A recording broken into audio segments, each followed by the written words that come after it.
Hey guys, what's going on? It's Ash here coming at you today in Raid Shadow Legends. Today we're going to take a look and a full guide on the epic champion Magic Affinity Allure. She is an amazing champion, so I can't wait to talk about her to you guys. Let's go ahead and just take a look at her in my collection here. Here she is. So I recently maxed her out. You can see on the reviews here, Fire Knight's Castle 4.9, you know, front and center. She is really one of the best kind of specialty champions, if not the #1 champion inside the game in terms of specialty for Fire Knight.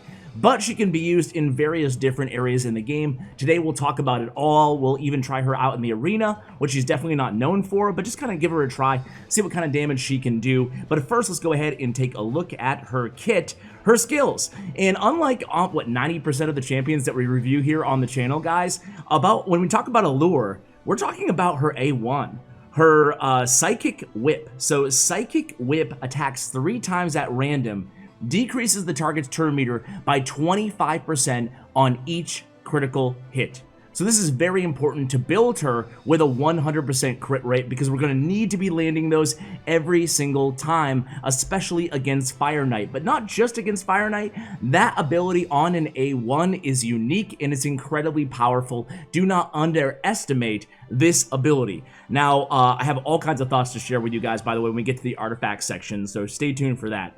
Temptation on the A2 attacks all enemies 2 times, an AoE double hit.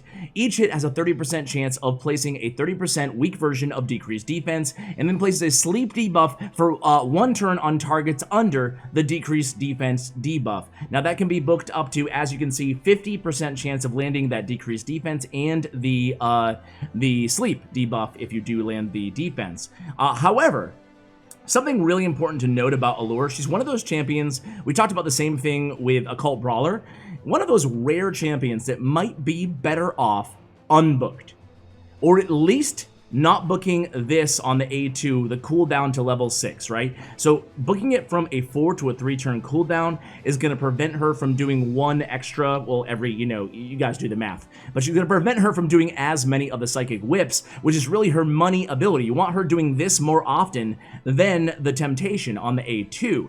Even though the A2 is a cool ability, and she has a really high base attack, 1575-ish, give or take, she doesn't put out that much damage on the A2 or the A1 for that matter. So I tested her with a variety of different gear so you guys don't have to, and she's just not a nuker despite that high attack. Just because a champion has high attack does not always necessarily mean, it's a good indicator, but it is not always a guarantee they're going to be putting out a ton of damage. Each ability, each skill also has its own kind of attack scaling, which we don't see, kind of under the hood information.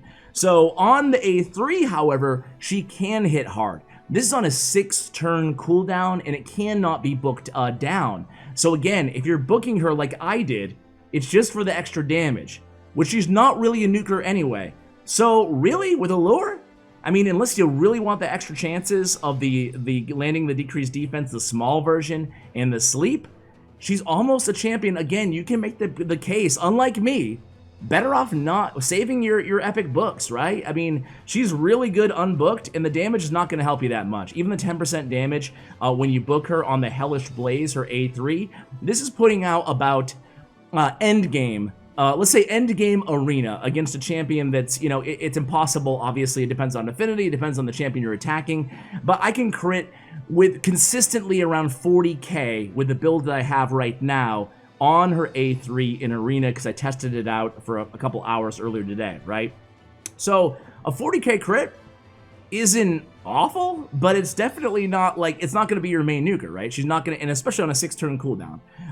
So anyway, let's talk about her masteries next, and then we'll talk about our artifacts and how to build her up, right? So I went with, I think it's pretty much unanimous everywhere I looked online. Giant Slayer is definitely the ability for her for obvious reasons, right? On her A1. And then you have a choice. You can go defense or you can go support. I went with the website that I always butcher the name, but I'll link it below. Iomi Love. I went with that one because I really trust whoever's behind that website. Like, they have really good advice, and I haven't found like any errors in that website. And at the same time, accuracy is important, it's weird. On defense, you can go for the counterattack. You know, it's not incredibly useful, although it's not bad, right? Especially since her A1 is her money ability. So you can go all the way down to Retribution. On the defense tree, I decided to get the extra ability from the Lure of Skill since I do have 2 normal artifact sets on her. I like the Lure of Skill. I went with the Evil Eye as well, just to kind of help out. I love the Evil Eye ability, especially in Arena where she's not really even being used, so take that for what it's worth. And then I went for Master Hexer. Again, it's really slim pickings here because it's only going to have a chance at extending the decreased defense. So, you know, whatever. And the extra accuracy, excuse me, really helps her out as well, so I'll take the accuracy. You can get accuracy from gear too, so again, you might want to make the case that defense might be the best area to go. It's really up to you guys. So when we talk about our artifacts, you're looking for stat priorities on your Allure. Let's go ahead and take a look at my total stats here. A huge note for you guys. The only dungeon that I'm running her in right now, I'm actually building her with an 82% crit rate because I'm using an aura to improve my crit rate to 100%. Otherwise, I would make sure that's a priority on my substats and make sure I get that extra 18% crit rate, okay? Because you want to have her critting every time on that A1. 82%, 92%, not the end of the world, but really trying to get that to 100, okay? For her attack, I have almost 4K, which is healthy. It's certainly not like God tier or anything like that. You can see 1575 on the money is her base attack. It just doesn't scale. I mean, you'd think it would scale well, but it just doesn't. You know, she doesn't put out on her A2 the attack 2 times. She's putting out like 8,000 or 9,000 damage each attack. That's it. So her HP, her defense, you want to build it. I mean, this is obvious advice here, and this goes for any champion. You want to build her defense and her HP to the point where if she's dying, you need to put more defense and HP on her. Because it really depends on what level dungeon you're going against and how strong the supporting champions on your team are. It's impossible for me or any other YouTuber to give you the advice of, no, you definitely want to go attack on her chest. Or you definitely want to go defense or HP or whatever, or accuracy. Because it all depends on the team that you're building around her, how strong it is, right? Sometimes you'll need to go with, you know, you'll need to adjust depending on the team. So for me, this works. I can keep her alive with 2k defense and 32k HP. Speed is the priority. Speed and accuracy and crit rate are the priorities for your Allure, okay? Accuracy is very, very important on her, and so is speed, and I'll tell you why. So, accuracy. On her A1, all of these turn meters, I've said it like 15 times now on the channel, all of these turn meter manipulations are based off of accuracy. So you need to have high accuracy. I have mine probably a bit too high at 316. You can never get too high, but I think for Fire Knight 20, for level 20 dungeons, I think 250 is a good number to aim for. So mine is, I'm basically landing it every time, right? And then, so speed, you want her going over 200 speed if you can, right? So at least aim for 180 plus, hopefully over 200, hopefully 250, you know, like this faster the better, because as many times as she's going and landing those turn meter manipulations, especially against Fire Knight, the better it's going to be for you.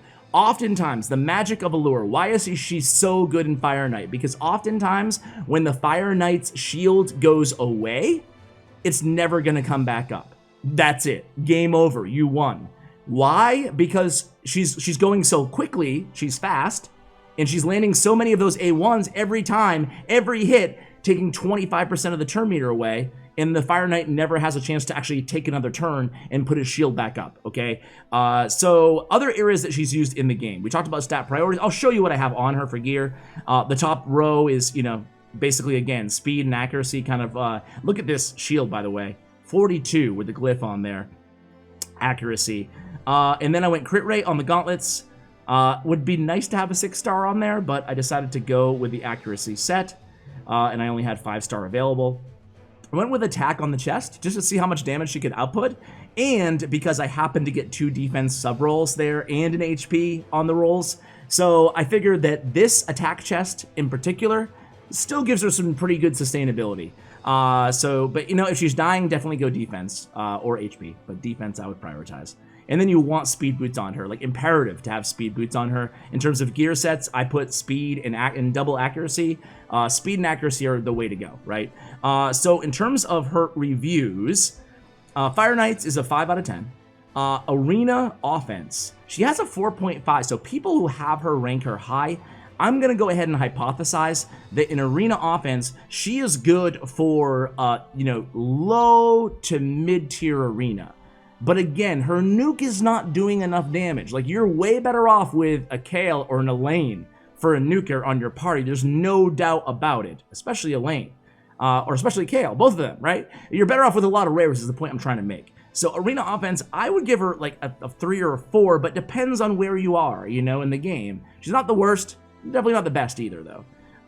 Miniatures Labyrinth, well, I'm not going to rank every single one, but you guys get the point. She's a 5 in all the keeps in the Labyrinth. She's great with that turn meter manipulation when you get to any bosses. Spider is a point of... Clan Boss, she's trash at. You don't really want her on Clan Boss. In Dragon and Clan Boss, you cannot turn meter manipulate, so she's worthless for the most part, you know? Not putting a lot of damage, not doing much else. So everywhere else, Ice Golem and Fire Knight, solid. Arena, you can use her. Campaign, she's solid. We'll give her a 4 or 5. The keeps, she's really solid. Anywhere, again, with a boss that can be manipulated.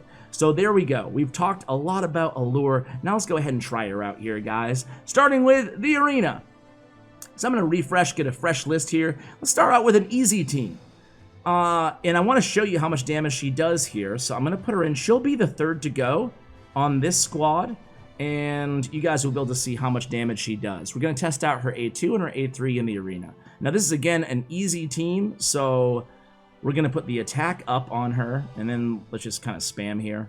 We'll be going next no matter what. She'll be 3rd up, I believe. There she goes. So let's start out with her A2. Now, again, a little bit of a weaker team that we're going against. So we're going to attack all enemies 2 times and see what kind of damage... Dude, a weak team. Her A2 is not going to hit hard. What was it? 5,000, 7,000, 8,000 damage each hit? It wasn't much, you know? That's not going to get the job done. You know, now compare that to, like, granted it's a legendary, but you can compare it to rares too. I just happen to have Trunda in the lineup. But we're hitting on her ability with 33k, 38k on the crits, you know? That's more in line with a nuker, not the double 8k, right? But we'll check out her... I'll show you how hard her 3rd ability can hit. Is she next up? Yeah, she'll be next up. So here's a 3rd ability. She's going to kill this troop no matter what, but let's see. Boom, 26k. Again, and that was a weak team. We'll do one more in the arena here. Let's go against a little bit of a more, you know, formidable team here. We're still way overpowered them, so... But keep in mind that I have all magic affinity, and my resist is maxed in my Great Hall, so it gives my team boost like 75k power, right? So, you know, you guys know that resist is so weighted so heavily in your overall power ranking. So there we go. It's time to go again. We'll do the same move. It's really not the right play here. We don't want to wake up. I'll start with an A3. So let's see if we can kill. Boom, 41k. So again, I mean, it's not bad. It's a single hitter, 41k. It's not the worst. It's not the best. But we're just going to come in here with the stuns and hit for 43k and 41k and all kinds of other damage. So again, guys, you know, this is a good indicator of what you're getting from here. So again, the double hit here, let's see what she does. 4k, 5k. Yeah, it's just not a lot of damage. And keep in mind, I have a lot of attack on her, like a decent amount of attack on her. So again, we'll go one more here. Well, that will be it for arena, I should say. Let's put her in the campaign list, and then let's put her in Fire Knight. Actually, let's just show her off in, well, do a quick campaign. Come on, Ash. Come on. We're going to put her solo campaign in Stage 3. And Stag Knight, my last champion guide. Stag Knight's pretty cool. I haven't found myself using him a ton, but he's not in any of my main teams, I guess you could say, but he's still pretty solid. So we're going to go on auto, so like 12k, 13k. Not the best, not the worst. 34k on her A3, you see that, guys? That was her A1 hitting for around 10k or so, critting for around 10k. There it goes. Again, you guys saw, she was pretty fast, 12 seconds. She's no Queen Ava, but who is, right? But pretty fast for speed farmers, if you guys don't have a faster nuker. But I would say, I guess the fact that she does have the 2-hitter on the A2, she's not the worst in terms of like a speed farmer. She's not the best though, okay? So let's go to Fire Knight, and then we will conclude this video. So Fire Knight, I have a really weird team. Somebody commented on one of my last Fire Knight videos and was like, dude, your team is good, but it's really weird. And it's just, you know how it is, right? You're just kind of, you're at mercy of the champions that you have. So I'm actually going to swap Bad L to make sure I'm landing all those crits. So he will be in the lead. And there we go. We'll see how this team goes. Yeah. Sorry about that, guys. Had a little bit of a jam there, but we are back in business. So, again, I'm going to talk a little bit about my team here as we get to the Fire Knight, because Allure is all about getting to the actual Fire Knight. So, this team is weird, man, but it's still my fastest team that I can assemble, and it's a team that always beats the Fire Knight, right? It's 100% success rate for me. And the reason it works so well is because Allure is going to be the first to be targeted on my team. Now, if I built her with more defense and HP, that wouldn't be as big of an issue, but then it might be Cold Heart, right? So either Allure or Cold Heart, I need to get them to the actual Fire Knight. The problem is just Bad L is not enough, and they'll die, right? So Shamrock, because of his Lucky Charms ability, he's able to pick her back up and revive her, and that's how I consistently always make sure I actually get to Fire Knight. So had she died on that first wave, he would have picked her back up with the Lucky Charms ability, because that's just the way it works with RNG. So you guys know how it is. Like, sometimes you just have weird combinations and it actually works, right? And that's exactly what I have here for my Fire Knight team. So Shamrock's here for sustainability, for the continuous heals, and for picking her back up if her or a Cold Heart dies. Bad L for the heals, and I have, who else do I have in here? Ghostborn for the defense down and the attack up. So here we go, guys. Check it out. Shields down. Now let's see. He might, okay. See that turn meter? I'm not sure if she had one blocked there, but either way, and then the Cold Heart hits. So guess what? I don't think the turn meter's ever going to get back up. Now, if I didn't have her booked, it would be basic. Look at that turn meter. Check it out. And it's going to be a victory. Like, that's it. That's the whole battle. Because, again, every time she hits with that A1, just got to be careful. She's going to hit pretty hard on the A3 soon. But every time she hits on the A1, turn meter goes from half or full all the way down to almost done, right? So if I was doing this on auto and on manual rather, and not auto, I would just spam A1, you know, ever so often trying to get the A3 dropped in there for the ignore defense. But you guys can see how easy this is, and this is Fire Knight 20, but you can replicate this on basically any Fire Knight level. And again, it makes the battle so much easier. It's almost silly, and this is why Allure is so great, right? You can see Fire Knight never put his shield back up. Only one attack I think he had this entire match, and that's it. So if you can see why Allure is so broken in Fire Knight. So there we have it, guys. Gauntlets attack. Attack gauntlets are trash because you always want crit rate, and if it's not crit rate, it's crit damage. So sell it. Anyway, guys, hope you enjoyed this video. Congratulations if you pulled Allure. She's a fantastic champion. Ice Golem, she works great too, and you saw her in campaign and arena. Use her if you think that you could benefit from her skill set. Thank you so much for watching, guys. If you have any champion guide requests, go ahead and let me know in the comments below. I appreciate you guys, and as always, take care, guys.